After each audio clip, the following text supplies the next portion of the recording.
حضرت فضالہ رضی اللہ تعالیٰ عنہ کہتے ہیں کہ میں بڑا دل دادا تھا عورتوں کا، اور میرا ماحول یہ تھا کہ میں قتل بھی کر لیتا تھا، معاذ اللہ چوری بھی کر لیتا تھا، اور رات میری طبیعت تھی معاذ اللہ نئی سے نئی عورت کے پاس جانا۔ کہتے ہیں ابو جہل نے اعلان کیا کہ جو نبی پاک علیہ السلام کا سر اقدس معاذ اللہ کاٹ کے لائے گا، نقل کفر کفر نہ باشر، 100 سرخ اونٹ انعام ملے گا۔ تو میں نے ارادہ کر لیا کہ میں بہت سارا انعام حاصل کروں گا۔ حضرت فضالہ کہتے ہیں کہ میں نے خنجر تیار کیا اور میں نے بغل میں اس کو چھپایا، اوپر میں نے چادر اوڑھ لی۔ اب مجھے پتا تھا ظہر کی نماز کے بعد نبی پاک صلی اللہ علیہ وسلم طواف کعبہ کے لیے، بیت اللہ شریف کے طواف کے لیے جاتے ہیں۔ کہتے میں بھی اس طرف بڑھا، رستے میں وہ خاتون جس کے گھر میں نے رات آنا تھا، میں نے دروازے پہ دستک دی۔ میں نے کہا کہ تیار رہنا، آج میں بڑے پیسے لے کے آؤں گا۔ اسے میں نے یہ کہا اور پھر میں چلا گیا بیت اللہ شریف کا طواف کرنے۔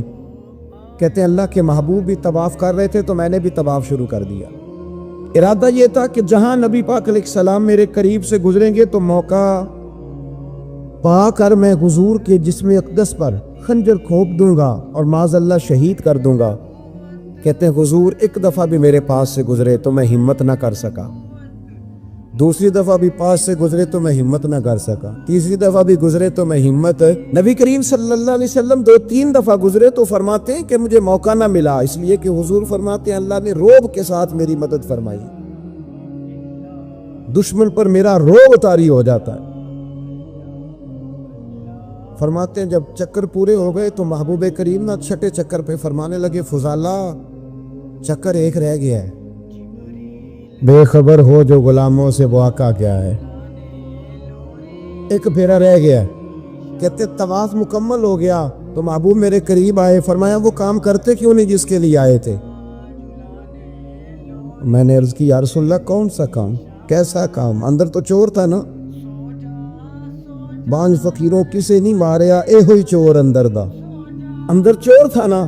کہتے ہیں حضور نے مجھے کندھے سے پکڑ کے ہلایا، فرمایا کرتے کیوں نہیں؟ جب حضور نے ہلایا تو وہ خنجر بھی پیروں میں گرا اور میں بھی رسول اللہ کے پیروں میں گر گیا۔ میں نے کہا حضور مجھے کلمہ پڑھا دے۔ کہتے ہیں حضور نے پہلے میرے دل پہ دست مبارک پھیرا، پھر میرے نبی نے مجھے کلمہ پڑھا دیا۔ اب مرید ہونے والا کہتا ہے کہ جی آہستہ آہستہ میں ٹھیک ہو جاؤں گا۔ اب وہ آہستہ آہستہ کا کیا ترجمہ ہے یہ بالکل سمجھ نہیں آتی۔ بھئی کسی بندے سے 5 لاکھ روپیہ لینا ہے تو اس سے وہ کہتا ہے جی میں آہستہ آہستہ دوں گا، 500 روپیہ دے دیا کروں گا روز کا، تو کہتے ہیں میری رقم خراب ہوتی ہے، پورے دو۔ اور نیکی کی بات جب آتی ہے تو کہتے ہیں حضرت صاحب دین اتنا سخت نہیں ہے، میں آہستہ آہستہ ٹھیک ہو جاؤں گا۔ اب میں مغرب عشاء پڑھنی شروع کر دیا میں نے، اب میں تسبیح لے لی ہے، کل میں نے بھی آہستہ آہستہ میں ٹھیک ہو جاؤں۔ یعنی رقم لینی ہو تو وہ آہستہ آہستہ قبول نہیں ہے، لیکن اور مکان کی رجسٹری اگر کرانی ہو تو مالک مکان کہے کہ آہستہ آہستہ کرا لو، کہتے ہیں پیسے پورے دیے، سویرے چل اور بیان دے، یہ کیا بات؟ حضرت فضالہ کہتے ہیں ابھی میں نے کلمہ پڑھا، ابھی میں واپس آیا، رستے میں وہ بی بی کھڑی تھی، کہتے ہیں میں وہ شخص تھا کہ عورتیں مرتی تھی میرے اوپر، اور کسی کی جرت تھی کہ وہ آئے بائیں شائیں کرے، لیکن فرماتے ہیں میں بی بی کے پاس سے گزر گیا۔ پہلے تو اس کا خیال تھا رکے گا، لیکن جب میں رکا نہ تو دروازے پہ آئی، اور جب میں گزر گیا تو اس نے آواز دی، لیکن میں نے سنی انسنی کر دی۔ جب آگے بڑھا تو میرے پیچھے دوڑی، فرماتے ہیں مجھے پکڑ کے کہنے لگی فضالہ تجھے کیا ہوا، تو وہی نہیں جو یہاں سے گیا تھا؟ آپ فرماتے ہیں میں کبھی نہیں رویا تھا، میں کبھی نہیں رویا تھا۔ اور جب کہا نا تو وہی نہیں، کہتے ہیں میں نے سر اٹھایا تو میری آنکھوں میں آنسو تھے۔ میں نے کہا میں جو گیا تھا وہ نہیں ہوں، اب تو میں محمد عربی کا غلام بن گیا، اب میں وہ نہیں ہوں، اب نہیں ہو سکتا کہ کوئی میری نظر میلی ہو جائے، یہ کیسے ممکن؟ دل میں میل کچھ آ کے نفل پڑھنا، عبادتیں کرنا، ریاضتیں کرنا، صدقات دینا زیادہ نفع بخش نہیں ہوتا۔ دل صاف ہونا تو تھوڑی عبادت بھی کام آ جاتی ہے۔ یہ حدیث بتاتی ہے کہ دل صاف ہو تو تھوڑے صدقے بھی زیادہ نفع کر جاتے ہیں۔ کچھ چیزوں سے دل سخت ہوتا ہے، جو لوگ دنیا داری کی اور فضول باتیں زیادہ کرتے ہیں ان کا دل سخت ہو جاتا ہے۔ جو ہنستے زیادہ ہیں ان کا بڑا سخت ہو جاتا ہے، اور صوفیاء کہتے ہیں جو کسی پہ ہنستے ہیں نا ان کا تو مردہ ہی ہو جاتا ہے، تو معاملہ ہی ختم ہو گیا۔ اور جو لوگ رزق حرام کی طرف بڑھتے ہیں ان کا دل بھی مردہ ہو جاتا ہے۔ اور اقبال کہتے ہیں جو مشینی زندگی گزارنے لگتے ہیں نا روحانی زندگی سے نکل جاتے ہیں۔ ہم آج کل مشینی زندگی پہ آ گئے، ہمارے پاس انٹرنیٹ ہے، موبائل ہے، آواز کے فاصلے اتنے کم ہوئے ہیں کہ دلوں کے فاصلے بڑھ گئے ہیں۔ اقبال کہنے لگے دل کے لیے موت ہے، دل کے لیے موت ہے، دل کے لیے موت ہے یہ مشینوں کی حکومت۔ احساس مروت کو کچل دیتے ہیں یہ آلات، آلات پہ زندہ ہیں ہم۔ دل کے لیے موت، اور کسی کے گھر جانا، دروازے پہ دستک دینا، اور کبھی خط لکھنا تو سوچ سوچ کے، کبھی کاٹنا تو پھر لکھنا۔ لفظ یہ اس کے شایان شان نے یہ جملہ میں نے بدل دیا ہے، لیکن اب بے باکانہ گفتگو ہے، تو مجھے وائس کر دے میں تجھے وائس کر دوں گا، حال ہی کوئی نہیں۔ تو کیا کوئی سوچے گا، کیا کوئی لکھے گا، کیا کوئی اس میں خوبصورتی کے رنگ بھرے گا؟ سخت ہو جاتے ہیں دل جب آپ مشینوں کی زندگی میں زندہ رہتے ہیں۔ دل نرم کیسے ہوتے ہیں؟ میرے نبی پاک نے فرمایا یتیم کے سر پہ ہاتھ پھیر رب تیرا دل نرم کرے گا۔ اگر زنگ لگ جائے دل کو تو اللہ کا ذکر کر، قرآن پاک کی تلاوت کر، اللہ تیرے دل کو نرم کر دے گا۔ اور پھر فرمایا کہ اگر دل سخت ہو جائے تو موت کو یاد کر، تیرا دل نرم ہو جائے گا۔ اچھوں کی صحبت اختیار کریں تو دل نرم ہو جاتا ہے۔ قبروں کی زیارت کریں، جائیں کبھی اپنے شہر کے قبرستان میں، غور کریں کہ وہ چودھری صاحب لیٹے ہیں، یہ علامہ صاحب لیٹے ہیں، وہ فلاں بہت بڑے افسر لیٹے ہیں، وہ دیکھو وہ میرا عزیز لیٹا ہے۔ وہ ہارون رشید نے کہا حضرت داؤد تائی سے نصیحت کر دیں، تو فرمانے لگے باپ کدھر ہے تیرا؟ کہا حضور قبرستان میں، اماں قبرستان میں، دادا نانا بڑے بھائی سب قبرستان۔ فرمایا میں کیا نصیحت کروں؟ او پہ دس دیاں نی قبراں جنہاں تے پھول پے، تو ادھروں کوئی بھی نہیں آمدا، تے ادھروں لکھاں گئے، تے سہ جوڑ سنگت دے ڈٹھے، سہ جوڑ 100 سال کی دوستیاں، سہ سال سنگت دے ڈٹھے، او تکو آخر وتھاں پئیاں، اور جنہاں بعد جسی پل نہیں سنجیندے، ایک پل نہیں سنجیندے، پھر وہ شکلاں بھی یاد نہ رہیاں۔ سہ جوڑ کا یہ کوئی کم ہے دل کو نرم کرنے کے لیے؟ تیرے پاس موت کا تذکرہ، قبروں کی زیارت کو تھوڑی ہے؟ یہ چیزیں دل نرم کرتی ہیں، یاد نرم کرتی ہیں چیزیں دل۔ پتہ ہے سب سے بڑی بیماری کیا ہے بندے کی؟ خوفناک علامت کیا ہے دل کے بیمار ہونے کی؟ کہ کوئی بندہ بیماری میں ہے اور ادھر ایک بندہ اس کو دیکھ کے خوش ہو رہا ہے، کسی کو زوال آ گیا ہے، کاروبار ڈوب گیا ہے، اور یہ دیکھ کے خوش ہو رہا ہے۔ مر گیا ہے اس کا دل، مردہ ہے، اندر کوئی دل نہیں اب۔ یعنی ایک بندہ رسوا ہو گیا اور یہ خوش ہو رہا ہے، دیکھا میں نے نہیں کہا تھا۔ جب کوئی کسی کی رسوائی، کمزوری اور کسی کے زوال پر راضی ہونے لگے تو پھر سمجھ لے کہ اس کا حال اتنا برا ہو گیا ہے کہ اب یہ اخلاقی طور پر مردہ زندگی گزار۔ ہمارا اب یہ حال ہے کہ ہم لوگوں کے دکھوں پر ہنسنے لگے۔ ہم کسی کے ہاں کوئی شخص تکلیف میں آتا ہے تو ہم اس کو کہکہوں میں اڑاتے ہیں۔ یارو زندہ قومیں یہ کام نہیں کرتی، زندہ قومیں یہ کام نہیں کرتی۔ میرے نبی پاک صلی اللہ علیہ وسلم نے فتح کے موقع پر بھی گردن کو جھکا کے بتایا کہ جب رب عروج دے تو پھر اللہ کی بارگاہ میں جھک جایا کرو۔ کسی شخص کے پتہ ہے، ایک حدیث سنو، یہ مسلم شریف میں موجود ہے، حضور نے فرمایا ایک بندہ گناہ کرتا تھا پھر اس نے توبہ کر لی، اگر کسی نے دوبارہ اسے وہ گناہ یاد کرایا کہ تو یوں ہوتا تھا، اگر کسی نے اسے دوبارہ گناہ یاد کرایا تو یاد کرانے والے کو اللہ سزا کے طور پر مرنے سے پہلے پہلے اس گناہ میں مبتلا کر دے گا۔ خفیہ تدبیر آئے گی اللہ، جس کو اللہ نے معاف کر دیا، زمین آسمان بھول گئے، فرشتوں کے دفتر سے اس کا گناہ محو کر دیا گیا، تو نے کیوں یاد رکھا؟ لیکن ہمارے دل اس طرح کے ہیں، خیر کی خبریں نہیں دیتے، ہم خیر کی خبر نہیں دیتے، مثبت بات نہیں کرتے، ہمارے رویے دوسروں کے بارے میں سخت ہیں۔ یعنی بہو سے داماد سے اختلاف ہو گیا، پھر اس نے معافی مانگ لی، پھر ہم نے معاف کر دیا، پھر 1 سال کے بعد دوبارہ لڑائی ہوئی تو پچھلی بات دوبارہ یاد کرنی چاہیے تھی، اس کی تو معافی دے دی تھی آپ نے، لیکن آپ نے پھر یاد کر لی وہ بات، اس کا مطلب ہے آپ نے صلح کی تھی، دل صاف نہیں کیا تھا۔ دل جب آپ صاف کر لے تو پھر معاملہ ختم ہو گیا، پھر آپ پھر نکال پھینک کے ساری چیزیں۔ مسند امام احمد بن حنبل میں حدیث ہے،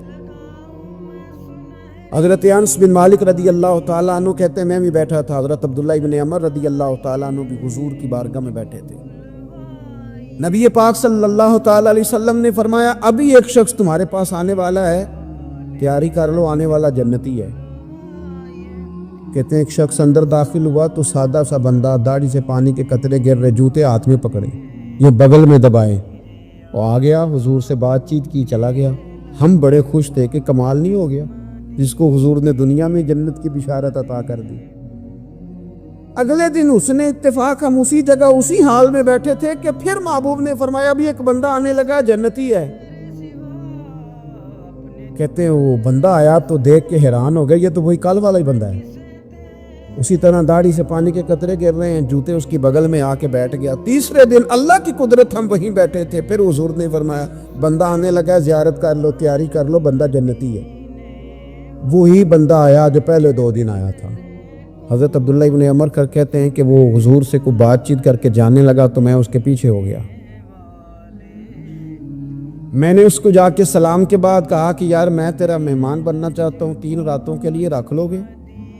اب محلہ بھی ایک، شہر بھی ایک۔ اس نے کہا جی ٹھیک ہے آ جائیں، جو میرے پاس روکھا سوکھا ہوگا پیش کر دوں گا۔ فرماتے ہیں 3 راتیں 3 دن میں اس کے پاس رہا، میں جاننا چاہتا تھا کہ کون سی ایسی عبادت کرتا ہے اس کی وجہ سے 3 دن حضور نے جنت کی بشارت اس کے لیے دی، اعلان فرمایا۔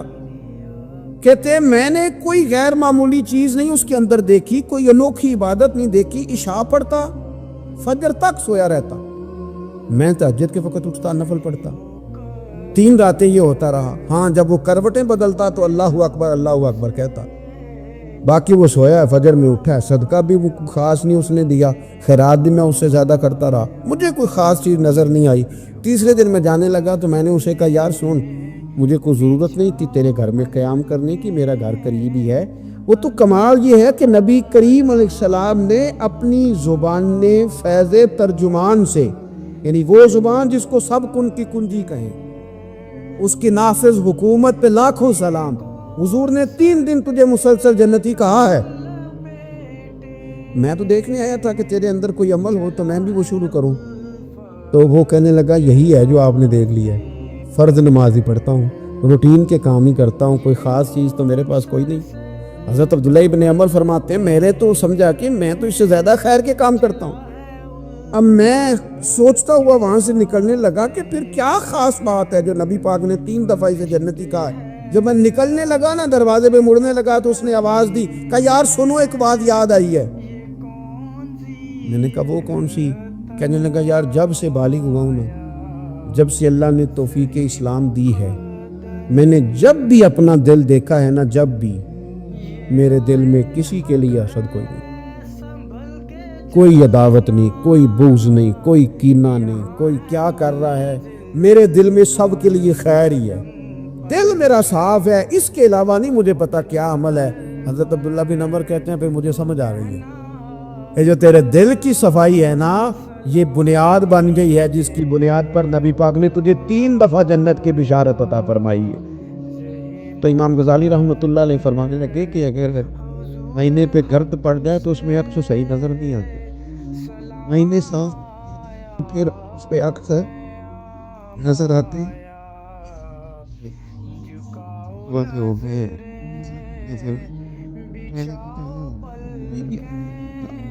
سختی طبیعتوں کی، مزاجوں کی سختی، دوسروں کے بارے میں ڈاٹے جذبات، ہمارے رویے ڈاٹے، ہماری طبیعتیں سخت۔ حضرت عبداللہ ابن مسعود رضی اللہ تعالیٰ عنہ نے ایک شخص کو جنازے کے موقع پہ ہنستا ہوا دیکھ لیا، فرمایا آج کے بعد تیرے ساتھ کلام نہیں کروں گا۔ جس کا جنازہ دیکھ کے بھی دل نرم نہیں ہوا اور قبرستان دیکھ کے بھی دل نرم نہیں ہوا، وہ تو سخت دل بندہ، سخت دل بندے سے دوستی کبھی نہیں رکھوں گا، میں تو درد دل والوں سے پیار کروں گا، تیرے ساتھ میں کلام نہیں کرتا۔ تو کس طرح کا شخص ہے بھائی جسے یہاں آ کے بھی ہنسی آ رہی ہے، مذاق سوچ رہا ہے؟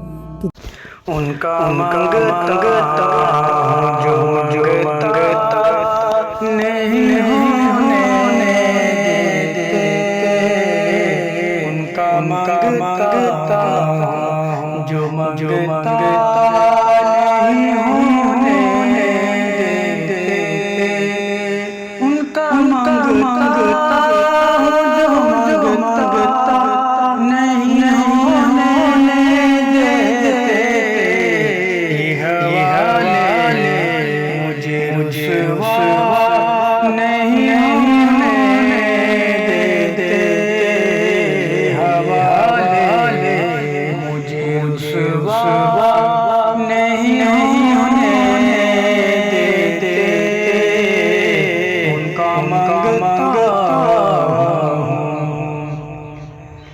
میرے ہر عیب کی کرتے ہیں وہ پردہ پوشی،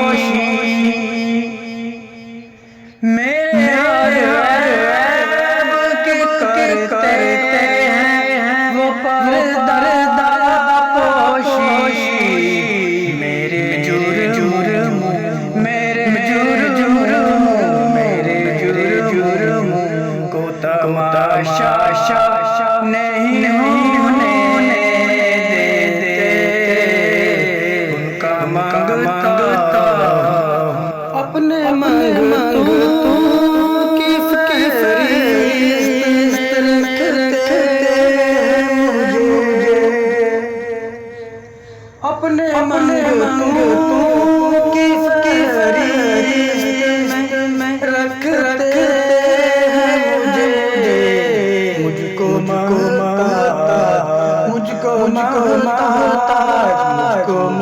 محتاج کسی کا